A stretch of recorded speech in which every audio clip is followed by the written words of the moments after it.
پیارے بچوں، السلام علیکم۔ آج ہم نہم کلاس کی اردو میں سبق نمبر 1 ہجرت نبوی صلی اللہ علیہ وآلہ وسلم اس سبق کے مشقی سوال جواب کریں گے۔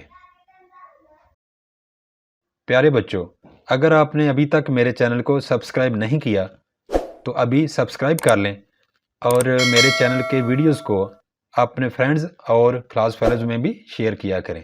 بہت شکریہ۔ سوال نمبر 1 ہجرت نبوی صلی اللہ علیہ وآلہ وسلم سے کیا مراد ہے؟ اللہ تعالیٰ کے حکم پر حضور صلی اللہ علیہ وآلہ وسلم کا مکہ مکرمہ سے مدینہ منورہ کی طرف ہجرت کرنا ہجرت نبوی صلی اللہ علیہ وآلہ وسلم کہلاتا ہے۔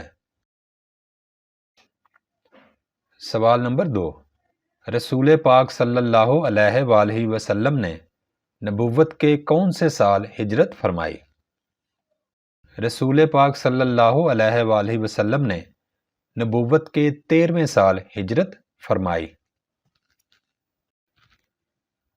سوال نمبر 3 حضرت امیر رضی اللہ تعالی عنہ سے کون سی شخصیت مراد ہے؟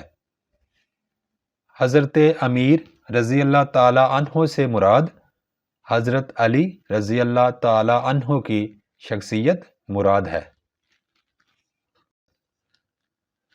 سوال نمبر 4 رسول پاک صلی اللہ علیہ وآلہ وسلم نے حضرت علی رضی اللہ تعالی عنہ سے کیا ارشاد فرمایا؟ رسول پاک صلی اللہ علیہ وآلہ وسلم نے حضرت علی رضی اللہ تعالی عنہ سے فرمایا، مجھ کو ہجرت کا حکم ہو چکا ہے، میں آج مدینہ روانہ ہو جاؤں گا، تم میرے پلنگ پر میری چادر اوڑھ کر سو رہو، صبح کو سب کی امانتیں واپس دے آنا۔ سوال نمبر 5 حضرت اسماء رضی اللہ تعالی عنہا کون تھیں؟ حضرت اسماء رضی اللہ تعالی عنہا حضرت ابو بکر رضی اللہ تعالی عنہ کی بیٹی اور حضرت عائشہ رضی اللہ تعالی عنہا کی بڑی بہن تھیں۔ حضرت اسماء حضور صلی اللہ علیہ وآلہ وسلم اور حضرت ابو بکر رضی اللہ تعالی عنہ کو غار میں کھانا پہنچایا کرتی تھیں۔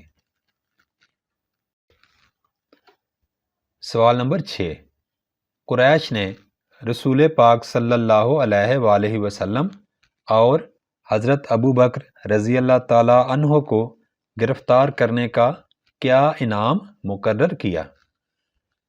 قریش نے رسول پاک صلی اللہ علیہ وآلہ وسلم اور حضرت ابو بکر رضی اللہ تعالی عنہ کو گرفتار کر کے لانے والے کے لیے ایک خون بہا کے برابر یعنی 100 اونٹ کا انعام مقرر کیا۔